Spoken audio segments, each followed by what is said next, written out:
Tottenham এবং Manchester United. রাতে big match, রাত 2টায়। এই ম্যাচে কে জিতবে?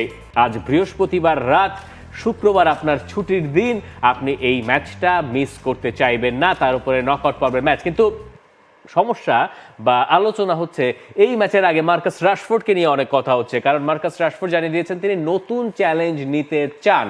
নতুন চ্যালেঞ্জ মানে তিনি কি বোঝাতে চাইলেন যে নতুন ক্লাবে তিনি যেতে চান, কিন্তু এইটাকে রুবেন আমরিম এমনভাবে তর্জমা করে দিয়েছেন, পুরো ব্যাপারটা তিনি তার নিজের পক্ষে নিয়ে আসছেন। Fantastic media handling. শানে নজরুলটা এত চমৎকার ছিল যে রাশফোর্ডকে তিনি বলছেন, রাশফোর্ড ঠিক কথা বলেছেন এই অর্থে যে এই ক্লাবে তার মতো বড় ট্যালেন্টেড ফুটবলার প্রয়োজন এবং পারফরম্যান্সে তাকে তার সেরাটা দিতে হবে। এখানেও তার ইন্ডিকেশন আছে। আমি মার্কাসকে শুধু সাহায্যটুকু করতে চাই, ও ঠিকই বলেছে, এই নতুন চ্যালেঞ্জটা আমাদের জন্য অনেক কঠিন। মার্কাসের উপর আমাদের ভরসা রয়েছে। মার্কাস রাশফোর্ড তিনি তার অসন্তোষের কথা জানিয়েছেন, যেই কথাটা বলেছেন, এবং একটা ইন্ডিকেশন যে ম্যানচেস্টার ইউনাইটেডের সঙ্গে তার ভবিষ্যৎ পথটা আলাদা হয়ে যেতে পারে। কিন্তু রুবেন আমরিম ভদ্রলোক, মানে hats off to him, absolute টুপি খোলা সম্মান যে এই লোকটা এত চমৎকার হবে, মানে 2 মাসও প্রপারলি হয়নি তিনি ইংলিশ লিগে আসছেন। 2 মাস মানে 1 মাস, হ্যাঁ, প্রপারলি মিডিয়া হ্যান্ডলিং শিখে গেছেন। যে রাশফোর্ডকে নিয়ে কথা বলা মানে কাটতি, প্রচুর কাটতি ইংলিশ মিডিয়াতে। আপনি দেখেন, আপনি রাশফোর্ডের সাথে আপনি আগের ম্যাচে রাশফোর্ড গার্নাচো দুজনকে বসায় রাখছেন। হ্যাঁ, ম্যানচেস্টার ডার্বিতে আপনি ম্যানচেস্টার ডার্বি জিতেছেন। এরপরে আপনি হচ্ছে রাশফোর্ডকে কেন বসায় রাখছেন সেটাও বলছেন ডিসিপ্লিনারি ইস্যু না, আপনার ভালো লাগে নাই বা কিছু একটা, তাকে সে খেলা হয় নাই। এবং আপনি তখন বলছেন যে কাউকে ছাড়া আপনি জিতে যাবেন, জিততে পারেন। এরপরে যখন রাশফোর্ড হেনরি উইন্টারকে একটা ইন্টারভিউ দিয়েছেন, যে ইন্টারভিউতে তিনি বলেছেন তিনি কোনো ক্লাবের এগেইনস্টে কিছু বলতে চান না, কিন্তু এখন বোধহয় তার মনে হচ্ছে নতুন চ্যালেঞ্জ নেওয়ার সময় এসছে। তো রুবেন আমরিম জানেন যে আজকে টটেনহ্যামের সঙ্গে ম্যাচের আগে প্রেস কনফারেন্সে গেলে দুনিয়ার সব প্রশ্ন হবে রাশফোর্ড কেন্দ্রিক।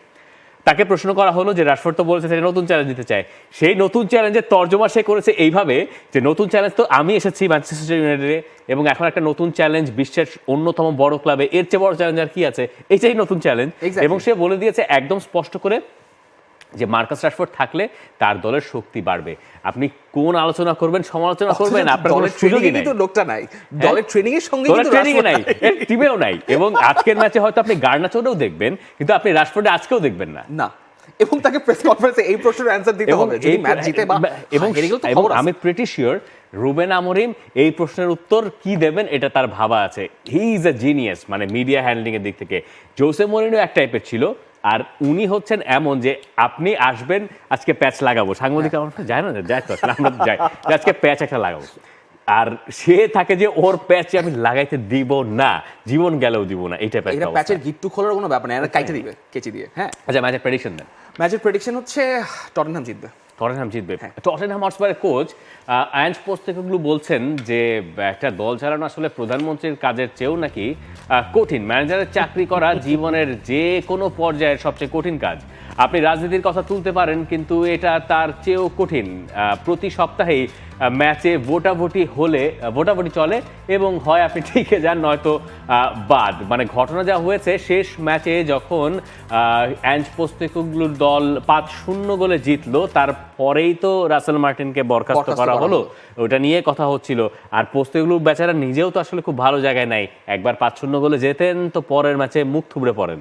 ম্যান সিটিকে হারান, পরের ম্যাচে হচ্ছে যে কার কাছে, গ্যালাতাসারাইয়ের কাছে হারলেন। মানে খুবই অদ্ভুতলি ইনকনসিস্টেন্ট। কিন্তু আঞ্জ পোস্টেকোগ্লুকে আমার ভাল লাগে বলতে ইন আ সেন্স তিনি যেই, অবশ্য তার মধ্যেও একটা গোয়ারতুমি ব্যাপার আছে যে তিনি যেটা ভাববেন, যেটা করবেন ওটাই করে ছাড়বেন। মানে এর মধ্যে যদি কিছু চেঞ্জ আনার দরকার পড়ে, যেটা আসলে সবাই বুঝতে পারতেছে যে এখানে চেঞ্জ করা দরকার, উনি করবেন না।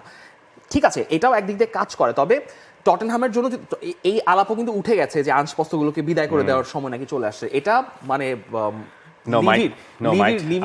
সিদ্ধান্ত সবচেয়ে বাজে সিদ্ধান্ত হবে। একটা তো ছিল, অনেকগুলো সিদ্ধান্ত নিজে থাকেন কিনা তার নাই ঠিক, নিজে থাকেন কিনা মানে তাকে নিয়ে তো অনেক বেশি আলোচনা আছে। আঞ্জ পোস্টেকোগ্লু টটেনহ্যামের মধ্যে যদি তারা থাকেন, তবে আমি এই যে বললাম যে প্রেডিকশন দিলাম যে টটেনহ্যাম জিতে যেতে পারে বা জিতে যাবে, আমার মনে হয় টটেনহ্যামের পক্ষে অ্যাটলিস্ট ক্যারাবাও কাপ জেতার ক্যালিবার রয়েছে। দেখেন আজকের ম্যাচে আপনি আরো একবার ভ্যান ডি ভিনকে পাচ্ছেন না, আপনার রোমেরো নাই, কিন্তু তারপরও তাদের সেন্টার ব্যাকে আমরা দেখেছি যে বড় ডিফেন্ডাররা না থাকলেও তারা মানে স্পেসিফিকলি manage it. ওই কারণেই তারা হারে না, তারা হারে হয়তো অন্য কারণে, কারণ তাদের অন্য কোনো সিস্টেম হয়তো অত ধারালো নয়।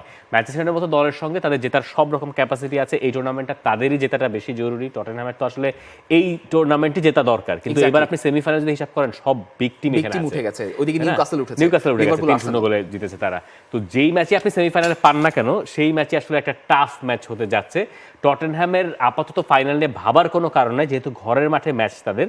আমার মনে হয় এই ম্যাচটায় একটা অনেক দূর যাবে, এক্সট্রা টাইম পর্যন্ত গড়াতে পারে ম্যানচেস্টার ইউনাইটেড। আমার প্রেডিকশন নাকি উল্টো হয়, ম্যানচেস্টার ইউনাইটেড হারবে, হেরে যাবে। এই প্রেডিকশন উল্টো হয়ে গেলে আমরা দুইজনই এক জায়গায় আছি, কিন্তু একটা তো মনের প্রেডিকশন, আমার মনের ভেতর তো এই প্রেডিকশনের ব্যাপারে মুনাফিকি আছে।